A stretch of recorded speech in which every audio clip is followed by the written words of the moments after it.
Good evening money persons, welcome to daily money show number 1095. ఈరోజు daily money షోలోని short term opportunity ఉన్నటువంటి కొన్ని stocks రిలేటెడ్గా మాట్లాడుకుందాం. దాంతోపాటుగా మార్కెట్లో ఉన్నటువంటి రిమైనింగ్ ఇంపార్టెంట్ అప్డేట్స్ అన్నీ కూడా వన్ బై వన్ డిస్కస్ చేసుకుందాం. కానీ అంతకన్నా ముందు మన వర్కౌట్స్ రిలేటెడ్గా మాట్లాడుకోవాలి కదా.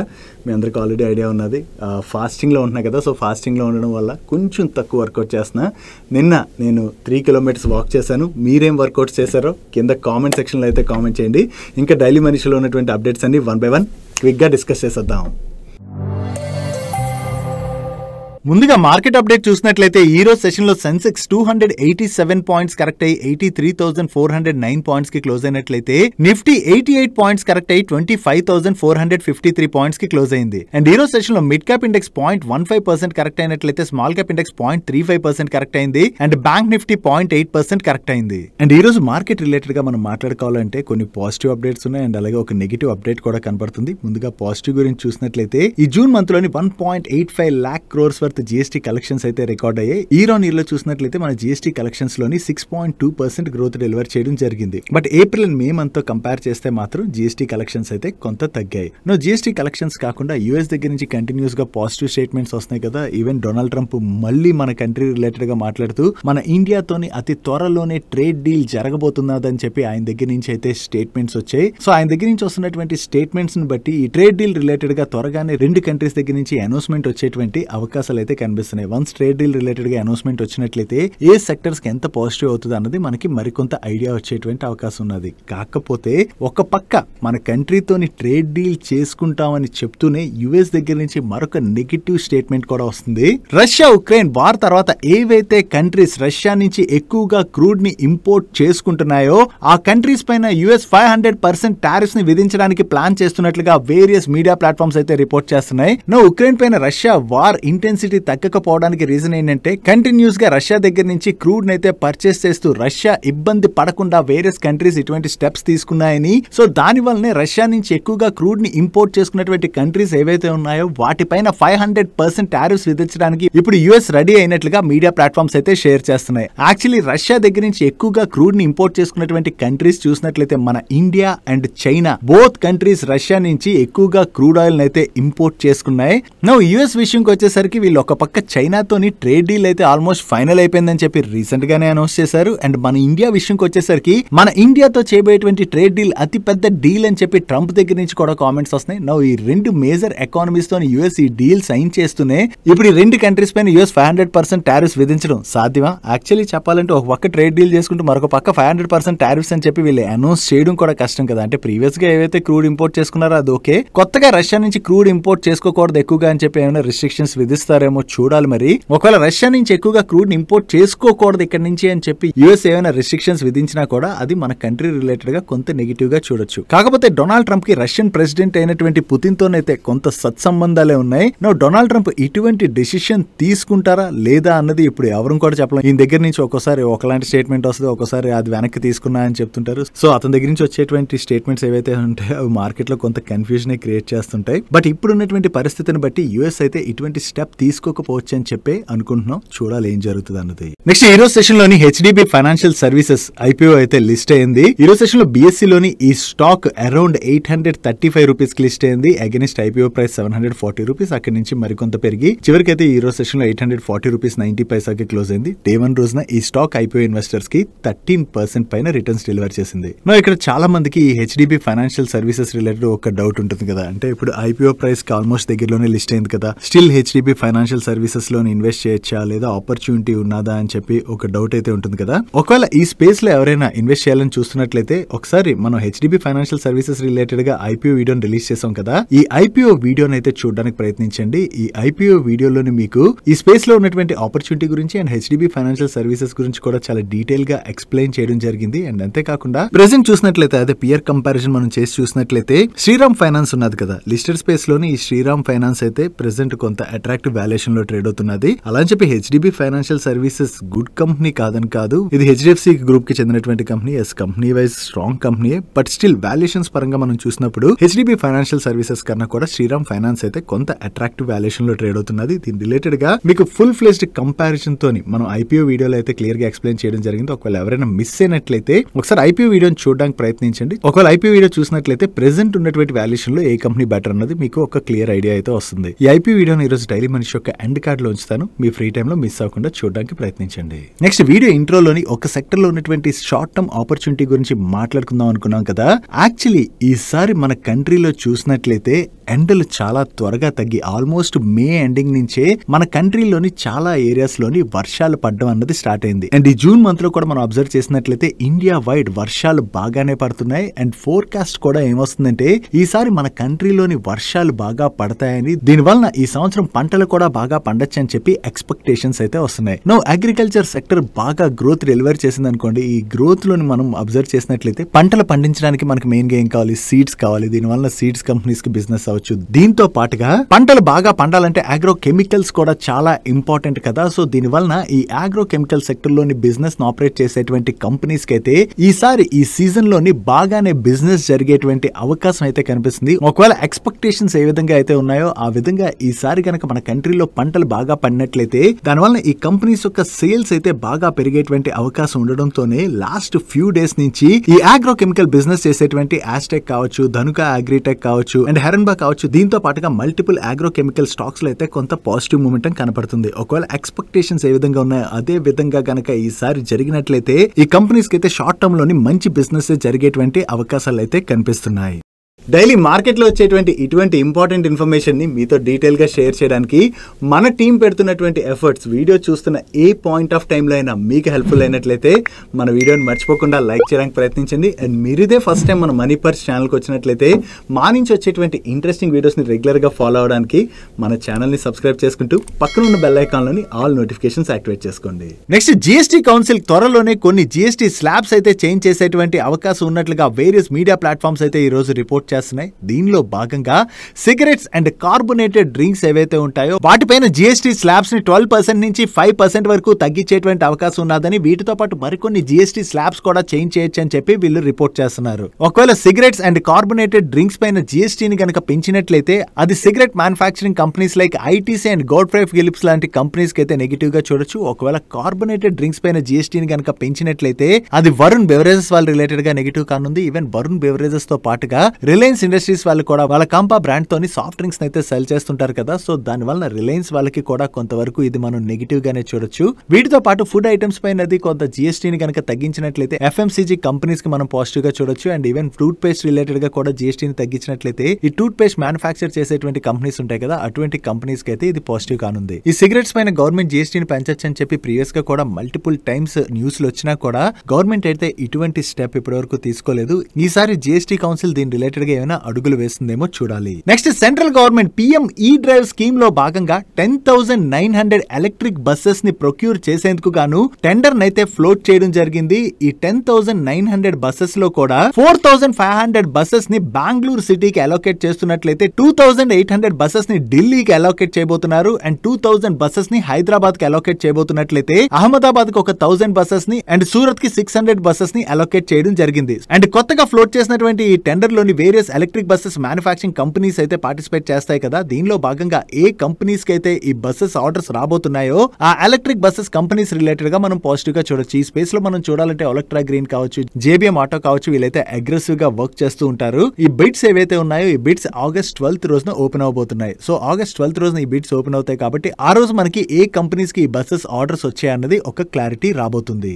నెక్స్ట్ ఇండియన్ రైల్వేస్ అన్ని రకాల రైల్వే సర్వీసెస్ ని కూడా ఒకే యాప్ లోని తీసుకురాబోతున్నట్టుగా ప్రీవియస్ గానే అనౌన్స్ చేశారు కదా. దాని పేరు ఆ టైంలో స్వారైల్ గా కూడా అనౌన్స్ చేయడం జరిగింది. ఇనిషియల్ గా ఆ స్వారైల్ యాప్ ఏదైతే ఉన్నదో దాన్ని ప్లే స్టోర్ లోకి తీసుకొచ్చిన చాలా లిమిటెడ్ యాక్సెస్ ఇచ్చారు. అంటే కొంతమంది యూజర్స్ కి లిమిటెడ్ యాక్సెస్ ఇవ్వడం జరిగింది. ఇది సక్సెస్ అయిన తర్వాత ఈ యాప్ ని నిన్న ఇండియన్ రైల్వేస్ అయితే అఫీషియల్లీ లాంచ్ చేయడం జరిగింది. కాకపోతే ఈ యాప్ పేరు ప్రీవియస్ గా స్వారైల్ అని అనౌన్స్ చేసిన ఇప్పుడు ఈ యాప్ పేరుని రైల్ 1 గా మార్చారు. సో ఈ ఒక్క యాప్ ని యూజ్ చేయడం ద్వారా ట్రైన్ టికెట్స్ బుకింగ్, ట్రైన్ ఎక్కడున్నదో live tracking, catering related services, grievance related services, అన్ని సర్వీసెస్ కూడా ఈ ఒక్క యాప్ ద్వారానే పొందేటువంటి అవకాశం ఉన్నది.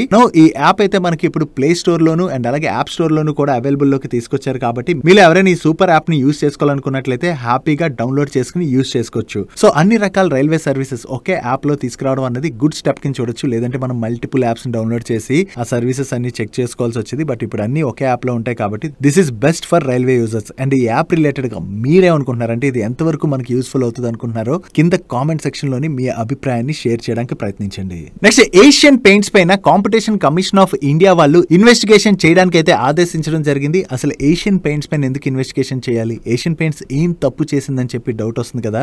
Actually competition commission of India rules ప్రకారం మనం చూసినట్లయితే అదర్ కాంపిటేటర్స్ ని చంపేసే విధంగా ఏ కంపెనీ కూడా స్టెప్స్ తీసుకోకూడదు. కాకపోతే ఇప్పుడు ఏషియన్ పెయింట్స్ వాళ్ళు కంప్లీట్ గా కాంపిటీషన్ ని కిల్ చేసే విధంగా కొన్ని స్టెప్స్ తీసుకుంటున్నారని చెప్పి బిర్లా పెయింట్స్ డివిజన్ అయినటువంటి గ్రాసిమ్ ఇండస్ట్రీస్ వాళ్ళు కాంపిటీషన్ కమిషన్ ఆఫ్ ఇండియా వాళ్ళ దగ్గర కంప్లైంట్ అయితే చేయడం జరిగింది. యాక్చువల్లీ ఏషియన్ పెయింట్స్ వాళ్ళు ఏం చేస్తున్నారంటే డీలర్స్ నెట్వర్క్ ఉంటుంది కదా, ఈ డీలర్స్ నెట్వర్క్ కి చాలా ఎక్కువగా ఇన్సెంటివ్స్ ఆఫర్ చేయడం, డిస్కౌంట్స్ ఆఫర్ చేయడం, ఇటువంటివి చేయడమే కాకుండా అదర్ పెయింట్ కంపెనీస్ తోని టైఅప్ అయ్యి ఆ పెయింట్స్ ని సెల్ చేయకుండా ఉండే విధంగా డీలర్స్ అయితే ఏషియన్ పెయింట్స్ వాళ్ళు భయపెడుతున్నారని చెప్పి గ్రాసిమ్ ఇండస్ట్రీస్ వాళ్ళు అయితే క్లెయిమ్ చేస్తూ ఏషియన్ పెయింట్స్ పైన అయితే ఈ కంప్లైంట్ చేయడం జరిగింది. సో ఏషియన్ పెయింట్స్ పైన గ్రాసిమ్ ఇండస్ట్రీస్ వాళ్ళు ఇటువంటి కంప్లైంట్ ఇవ్వడంతోనే ఇప్పుడు కాంపిటీషన్ కమిషన్ ఆఫ్ ఇండియా వాళ్ళు ఏషియన్ పెయింట్స్ రిలేటెడ్ గా ఇన్వెస్టిగేషన్ అయితే చేయబోతున్నారు. ఫైనల్లీ సీసీఐ వాళ్ళు ఇన్వెస్టిగేషన్ చేసిన తర్వాత నిజంగా ఏషియన్ పెయింట్స్ ఇటువంటి స్టెప్స్ తీసుకుందా లేదా అన్నది తెలిసేటువంటి అవకాశం ఉంది. ఒకవేళ ఏషియన్ పెయింట్ కనుక ఇటువంటి తప్పులు చేసినట్లయితే వీళ్ళపైన కాంపిటీషన్ కమిషన్ ఆఫ్ ఇండియా వాళ్ళు స్ట్రిక్ట్ గానే చర్యలు తీసుకునేటువంటి అవకాశం ఉన్నది.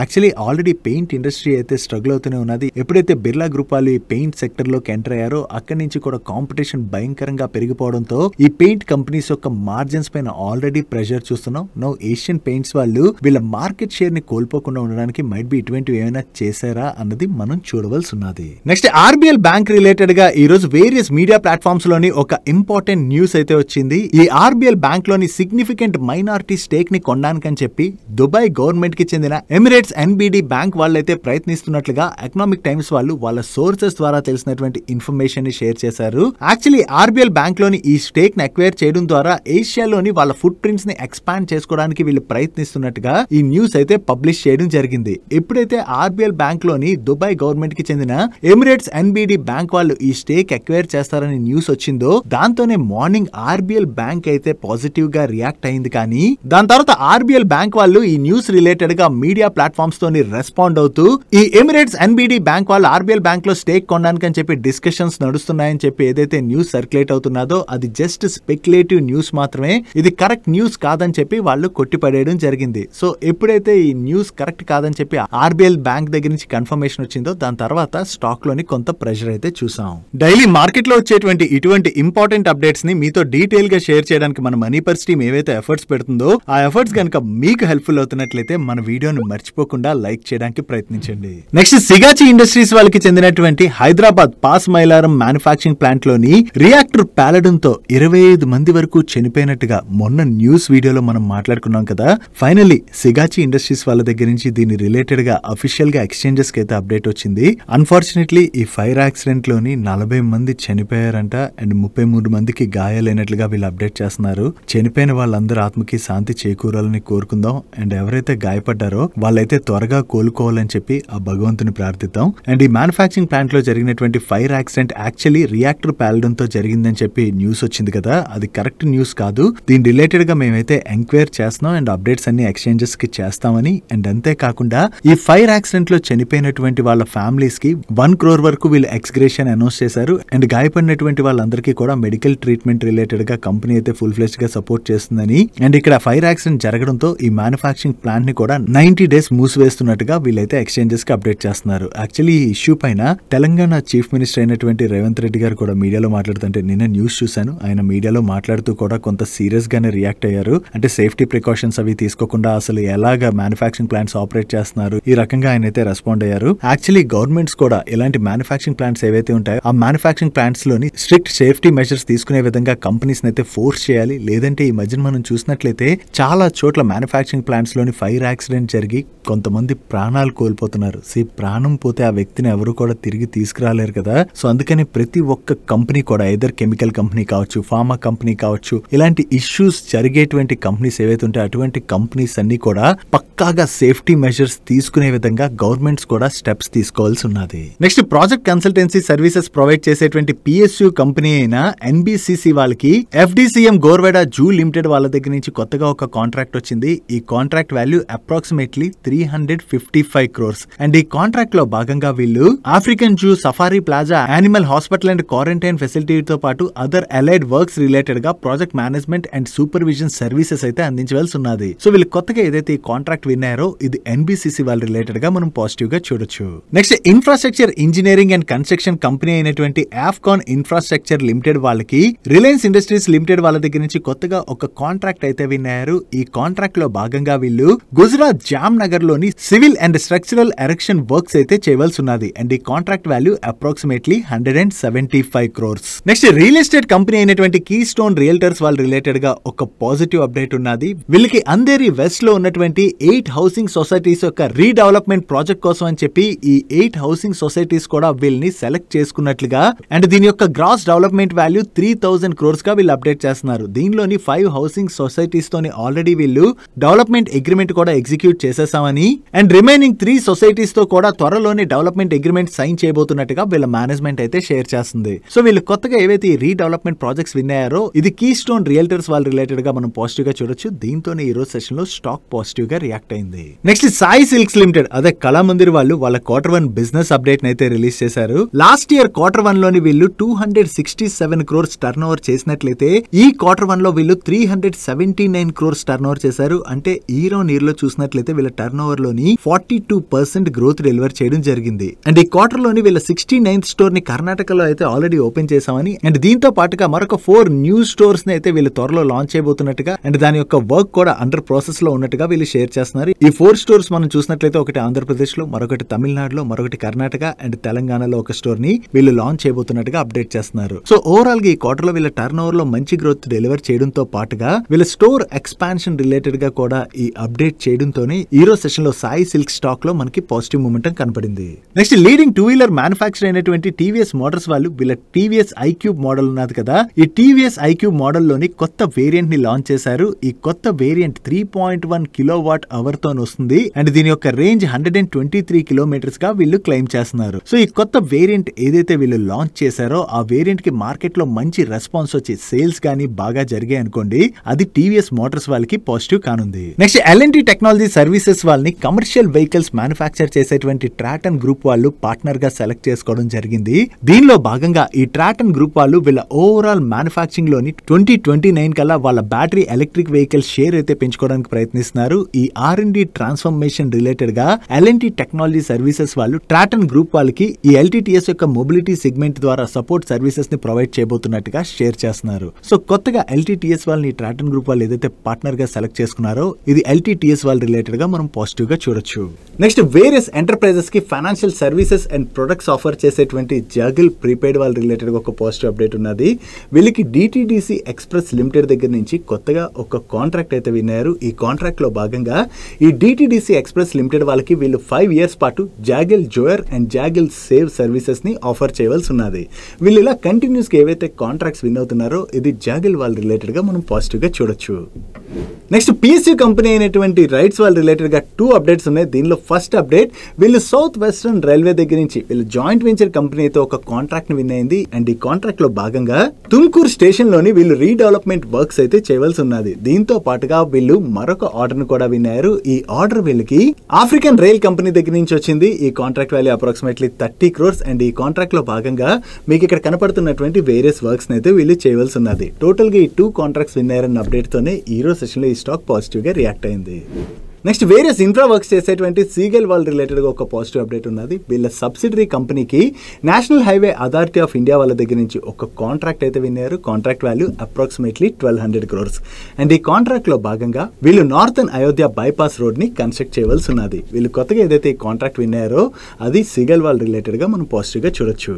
That's it for today's daily మనిషి. ఈ రోజు డైలీ మనిషిలో మేము షేర్ చేసిన ఇన్ఫర్మేషన్ మీకు హెల్ప్ఫుల్ అయినట్లయితే ఈ వీడియోని లైక్ చేయండి అండ్ ఈ video me friends and family members helpful అవుతుంటే ఈ వీడియోని వాళ్ళకి షేర్ చేయండి అండ్ మీరు ఇదే ఫస్ట్ టైం మన మనీపర్ ఛానల్కి వచ్చి ఛానల్ ఇంకా సబ్స్క్రైబ్ చేసుకోలేనట్లయితే ఇక్కడ ఉన్న ఛానల్ లోగో మీద క్లిక్ చేసి ఛానల్ సబ్స్క్రైబ్ చేసుకుంటూ పక్కన ఉన్న బెల్ ఐకాన్లోని ఆల్ నోటిఫికేషన్స్ యాక్టివేట్ చేసుకోండి.